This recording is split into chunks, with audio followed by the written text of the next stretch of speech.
Hello everyone, spongestur here, and welcome back to First Impressions. Today we're doing the SpongeBob Season 13 episode, Under the Small Top. In this episode, Squidward's house gets invaded by circus sea fleas. If you don't know what that's about, well, wait till later.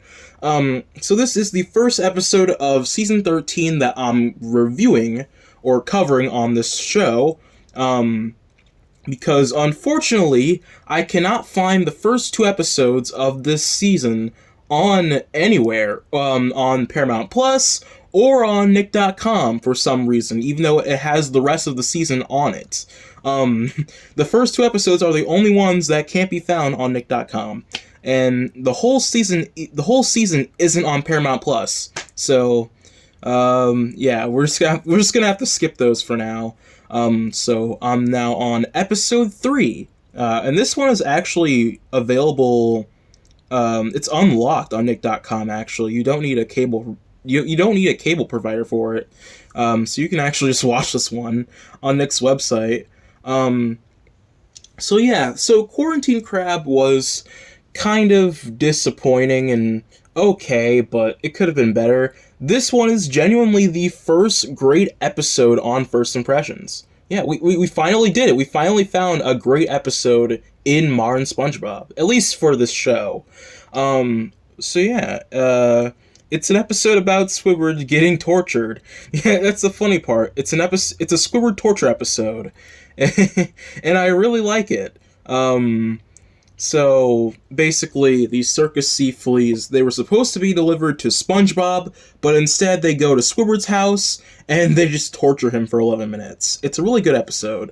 And it also makes it very fun, because they torture him in multiple different ways. You know, they're always just, biting him because they're fleas, and they also, form into different shapes, which is kind of similar to another thing. Oh yeah, Plankton's Army, yeah. Plankton's Army, where all the plankton, form into, a hand, and then they try to unlock the safe. That's what it kind of reminded me of. Another thing about this, too, is the fact that there is a point where Squidward asks why they're torturing him, and then they literally point out why he's getting tortured. It was an interesting moment because I feel like maybe the writers put that in there to show that there is a reason why this character is getting tortured, because a lot of cartoon reviewers complain about how Squidward gets unfairly treated in modern episodes. So, they probably, I don't know, this is just a theory, they probably put that in there to, be well, you can't say that, it's unfair because he literally did this, so this is just karma. It was just an interesting moment there. But yeah, this is also another episode where Squidward believes in ghosts. So that's a big recurring theme, is that sometimes he doesn't believe in ghosts, and there are other times where he does believe in ghosts. Because there's Scaredy Pants, where he doesn't believe in ghosts, and then there's also what's the episode? Sun Bleach, where he believes in ghosts. Yeah, those are the only two examples I can think of, but yeah, this is another episode where he believes in ghosts. So, yeah, I guess he's believing in ghosts for now, I guess, until he doesn't believe in ghosts.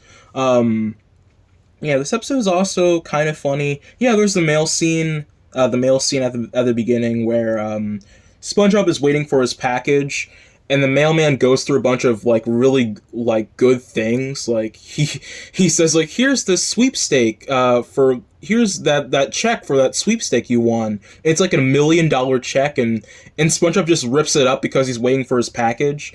And also there's here's a letter from your family. There were really good jokes here. Oh yeah, there's also the joke about fashion school, Squidward telling the mailman that he needs to go back to fashion school, and then he literally goes back to fashion school with this really ridiculous outfit. Yeah, but for the most part, the episode is literally just fleas attacking Squidward in interesting ways, and it makes for a pretty entertaining episode. I will say that. This episode also has very zany title card music. If you know, you know. Yeah, pretty goofy, like the goofy sound effects you would find on YouTube. The title card music is exactly like that. But yeah, this episode is great. I would recommend this one. It's the best one so far. Um, I mean, we had like Plankton's intern and Pat Hart's squid. Those episodes did get close to being great, but they were just really good. This one is the first great episode on First Impressions. So yeah, overall score 8 out of 10. I'm a spongestur, and I'll see you guys next time. Bye.